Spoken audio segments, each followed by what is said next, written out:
myself that way. Well, I would say in a lot of music circles, people do look at you as someone they look forward to watching what you do live. Well, that's very kind, you know. That's very, very kind. But geez, for me, you know, I just sit and, you know, you look at your Instagram feed if you're a guitar player, and I see these, like, you know, 15-year-olds coming through every day who are just these mind-blowing players. I mean, I think, it's hard to see myself as a guitar hero in light of that. Especially, I really believe, like, the world of guitar is about to just, I think it's exploding and developing in new ways. I think within 5 or 10 years, I don't know, we're going to be in places that we never even dreamed of as far as that goes. Well, so then you're like me, that you know that, you know, rock and roll is out there. It's still alive. It's just a matter of where you're looking.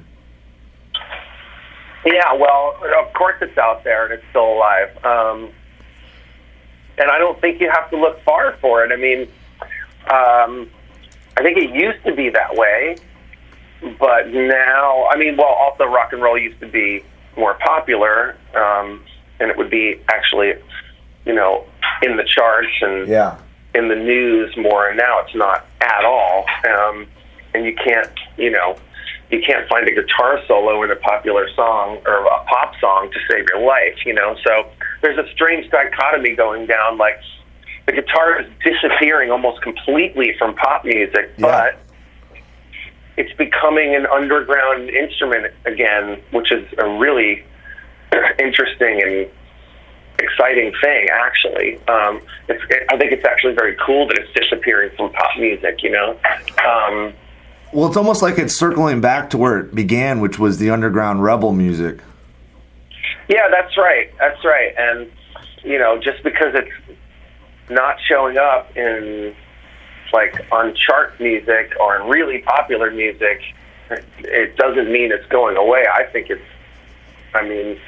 stronger than ever. And I hate to say Instagram. I hate to use the word. It's so annoying, you know, but it's true. It's like that.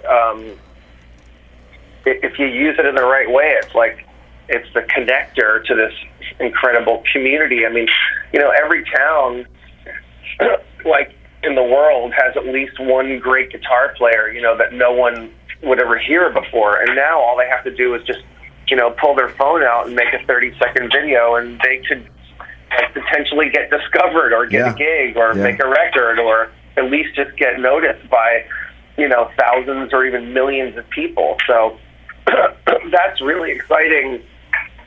And it's I don't know, it's just incredible. It's like when I was a kid, there was no chance of that happening. You know, you would never be able to find out about you know, some kid on the other side of the country or on the other side of the world that was this amazing musician, and now you can do it within seconds. And I think that's just going to create so many opportunities and, like, new pathways for musicians to get noticed, for bands to start, for music to get recorded and made, and for people to be heard. And we're only at the beginning of it. I mean, it's only in the first few years of this. Yeah, agreed. I'm just interested to see what's going to happen, you know, as time goes by. There's so many incredibly talented young guitar players out there. So for me to be looked at as a guitar hero, if that's what you're calling me, as with my, you know, with the few AC/DC chords I have in my back pocket. It's cool. It's very nice to get the respect, you know, but for me, I'm just thinking, like, just something else entirely, you know? Well, it's you know, music, just like the written word, it's not the amount of notes and the amount of words involved, it's what you leave out, you know, and the space that's created. I mean, sure, maybe my playing is, you know, is a haiku, you know what I mean, compared to other people's, you know, epic novels or something. I mean, maybe I could look at it that way. Yeah, but I'm just, you know, I do the best with what I have and try to make interesting music and something that's meaningful and something that will last and all of those things. And yeah, in the end, it doesn't really matter like what you know. But I mean, I just like as a guitar player, you always admire the people that can do what you can't. You know. Yeah. So. I mean, that's really all. It's like I watch these Charlie Hunter videos, and I just think, how does he do that? You know? And I mean, I just produced a record in New York for a guy named Zephaniah O'Hora, who's a really great, like, kind of new country singer. But when I say country, I mean it in like the sense of like classic, great Merle Haggard, Waylon Jennings kind of. You know, like the real stuff, you know, and not just the real 3-chord stuff, but like the real music, the real jazz of country and swing and, you know, the real like deeper harmonic knowledge. And I mean, the guitar player that I worked with on that record, this guy, John Lee Shannon, is just mind-blowing great guitar player. Incredible knowledge, incredible depth for a young person, and he's another like up and coming guitar player. There's just so many. Yeah. What are you learning about the guitar these days? Are you going down any different avenues genre wise, or are you finding some new things lately that about your skill set and also the guitar itself? I'm studying. Well, you know, I'm studying country music right now. I'm studying the finer points of it, the way some of those records were produced. You know, the way the guitar functioned in that music. Yeah. There's some very subtleties there that are really interesting to me, and there's things that I never knew before. I'm working with Shooter Jennings right now on a record, and he's someone who understands all of that stuff so deeply and intrinsically. And yeah, I mean, I'm going to be in the studio with him in a couple hours today, and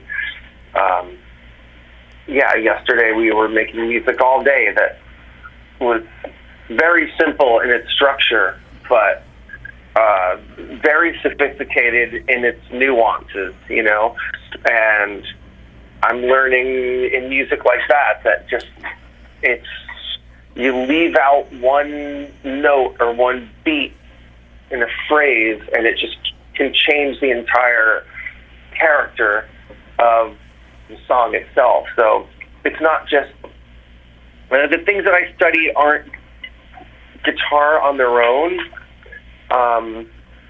Because I can't play guitar music. I'm just not that good, you know. But I play guitar within bands. So I'm studying guitar and how it functions in an ensemble. You know what I mean? Yeah. Yeah. How it's a piece of a puzzle. And how it works in that way. That's what interests me the most about the guitar, because that's what I can do, you know. But I'm not going to have a gig like playing solo jazz guitar, you know, someplace and have people come and watch me. It's not what I do. I'm in songs and singing and how guitars function in bands. Well, and how it complements the other musicians. Exactly. Yeah, that's right. And, I mean, how it interacts with the bass guitar, or like in the Circles Around the Sun's case, you know, how the guitar interacts, you know, with the keyboards, which is something that Adam and I started in the CRB a long time ago, where he and I like developed this kind of tapestry language between the keys and the guitar, which was something that I'd never done that before. And you know, he and I, when we're at our best, sometimes you can't tell if it's a guitar or keyboards. You don't really know who's playing what. And when we kind of disappear into the, I don't know, into the musical mist like that, that's when I'm happiest, you know. Yeah. Well, to your point about oh, sorry.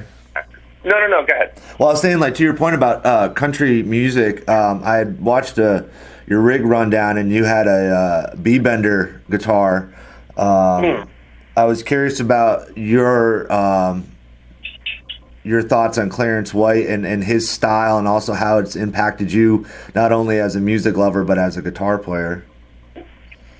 Oh, Clarence White is, you know, he's in my top 5 guitar players, top 3, I guess. I mean, he was a total genius, not only on the electric guitar but on the acoustic guitar, which very few guitar players can boast. He has had and continues to have an enormous influence on my music and life, and I'm completely obsessed with Clarence White. Always will be. He's one of the deepest musicians, you know, you could ever run across. I agree wholeheartedly on that. Yeah, I mean, he invented styles on both electric and acoustic guitar, which is also something almost no one can say. The guy was so soulful, amazing singer too. You know, he looked cool.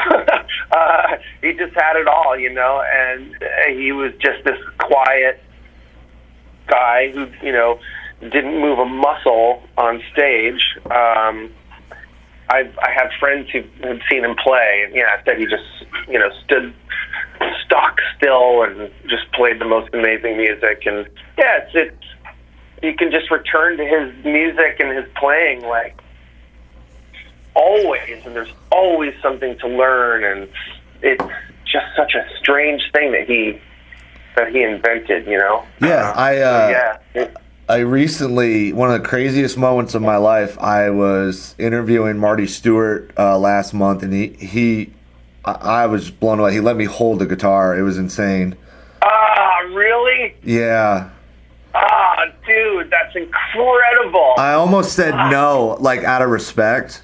Like, I was like, I don't know, Marty. He's like, what? You can't scratch it. It's already scratched up all to hell. And congratulations, man. That would be my dream come true. Well, if you start hanging around these country circles, you'll probably come across it, because Marty's always around. Well, you know, I don't really hang around in those circles, but oh man, that is the ultimate dream. I had chills holding it. I'll be honest with you. I couldn't believe I was holding it. It was kind of surreal. Dude, that's insane, man. I know. It's all I could ever ask for, really. Like, I don't even know if there's an instrument that I'd rather pick up, you know? Yeah. I don't think there is. I think that's the number one, as a matter of fact. I would agree. And it's got to be, you know, you talk about the world's famous guitars. You got Willie Nelson's Trigger and Jerry's Wolf and Clarence White's B-Bender. That's it in my head. Well, I'll tell you this. I got 2 of the 3. You held Trigger? Yes. Holy shit. I did. I have a picture of myself playing it, actually. Because I know you've played the Wolf a couple times, right? I've played the Wolf several times, yes. So, well, something you may not know, I made a record with Willie Nelson. When I played in Ryan Adams and the Cardinals, we made a record with Willie. It's called Songbird. Ryan produced it, and the Cardinals, we were like his band. So, I played Trigger. You know, he let me play it a few times that week. And, so. How do you explain the magic?